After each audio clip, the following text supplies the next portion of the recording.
Today we will be reviewing the game Grand Austria Hotel, designed by Virginio Gigli and Simone Luciani, and published in 2015 by Mayfair Games. The game plays with 4 players, but is considered best with 2, and is suggested for ages 12 and up. Gameplay time is 60 to 120 minutes.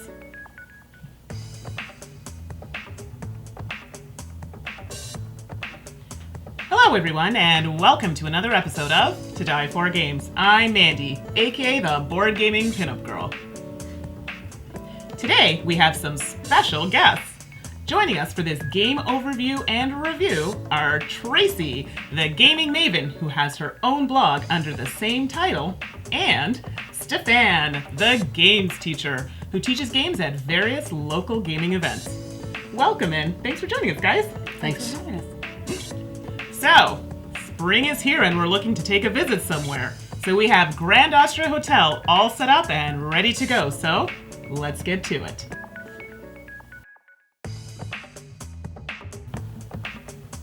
Objective. The objective of the game is to acquire as many victory points as possible through Emperor scoring, guest card bonuses, staff benefits, and occupied rooms. The player who has the most victory points wins. Components. Action board, game board, 4 hotel boards, 56 guest cards, 48 staff cards, 12 politics cards, 4 overview cards, 9 turn order tiles, 84 room tiles, double-sided, free room and occupied, 14 dice, 24 wooden discs for players, 12 emperor tiles, 1 round marker, 120 dishes, 30 wooden cubes in each color, black for coffee, white for cake, red for wine, and light brown for strudel. 4 victory point markers, and the instructions.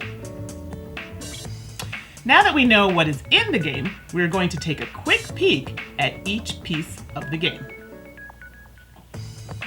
Let's first look at the guest cards.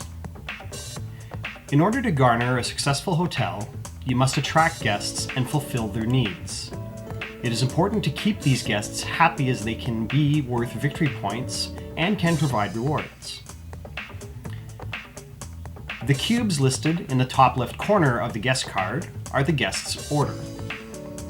You must fulfill this order to move the guest from your cafe to a previously prepared hotel room, which then becomes occupied.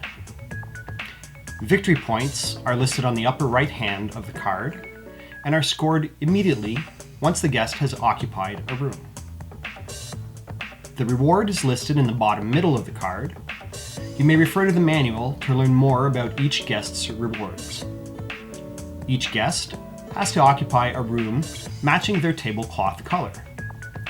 The exceptions to this rule are guests with a green tablecloth. They are considered wild cards and can occupy a room of any color. The next types of cards are staff cards.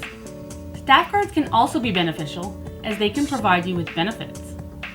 Some benefits are a one-time use, some can only be used once per round, while others have permanent effects. Some also provide victory points at the end of the game. The cost to play an employee is listed on the top right of the card. This is how much money is required to play the card. The name of the employee is listed on the clipboard. You can refer to the manual for the benefits of each employee. The time symbol located on the lower middle portion of the card indicates how long the effect is available. The effect is listed at the bottom of the card. This tells you what benefits you will receive when you successfully play this card. Each player starts with a hotel board and their cafe. Your hotel has 2 sides. This side is the easier side to play with as it matches all other players' boards. The other side is more difficult to play with as it differs from the other players. It is recommended to start with the front side for your first game. You have a total of 20 rooms to use in your hotel, and they are organized by groups. These are examples of groups. At the beginning of the game, you were allotted 3 rooms which are ready for use. You must place them starting at the furthest left corner of the board and place the next adjacent to the previous. Placing rooms on the first floor is free, but every room on each floor above the first has a cost listed on the far left of the board. Points are located on various parts of the board. The victory points listed on the far left of each floor are given for each room that is occupied on that floor. These are calculated at end of game scoring. The VPs listed on the rooms on the high floors are awarded immediately when a room is placed there. It does not have to be occupied to obtain the points. The point grids at the top of the board are dependent on the amount of rooms in a group you have completed. Basically, a grouping of occupied rooms either gives you the following. Groupings of occupied blue rooms gives you VPs. A grouping of occupied red rooms gives you money. A grouping of occupied yellow rooms gives you points on the Emperor track.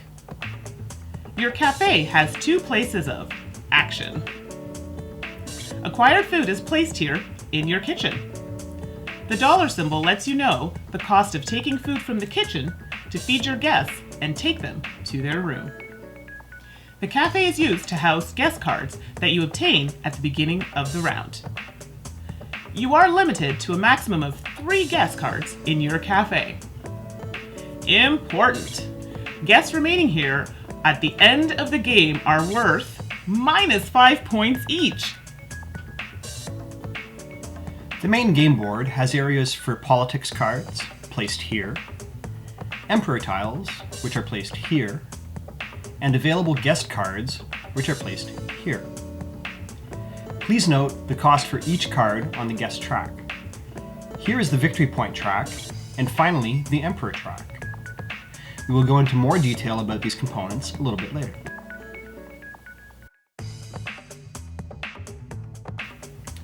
Setup. The main board is placed in the middle of the table, and the emperor tiles and politics cards and guest cards are placed face up. The emperor tiles and politics cards are chosen randomly. Just remember to choose one from A, one from B, and one from C.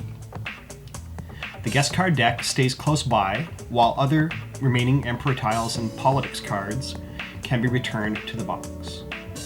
The action board is placed nearby with the dustbin and victory point markers beside it. The dishes and drinks are sorted by color and placed beside the board. Hotel rooms are organized by color and placed beside the board. Use the amount of dice according to how many players there are in the game. In this example, we are playing with 3 players, so we would use 12 dice and return the remaining dice to the box. Place the turn order tiles close by, only using the amount according to the amount of players. Return the rest to the box. Each player is given an overview card, a hotel board, one of each food and drink item, place those in your kitchen, and 6 wooden discs in the color of their choice. Anything remaining goes back into the box. Each player places their discs on the following places: the 0 spot on the Emperor track, and another on the 0 spot of the Victory Point track.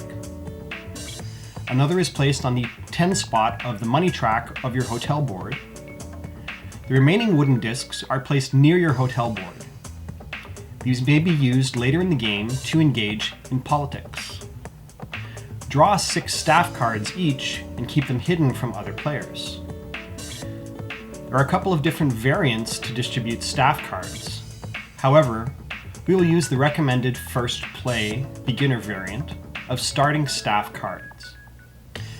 The round marker is placed on space 1 of the round track. Choose a random method to determine turn order. The first player then takes the turn order tile 1. The others are allocated in clockwise turn order sequence. Beginning with the last player and moving clockwise, each player will select a guest card from the game board at no charge and place it in their cafe. After each choice, slide the remaining guest to the right and place a new one face up from the draw pile. Now we are ready to play.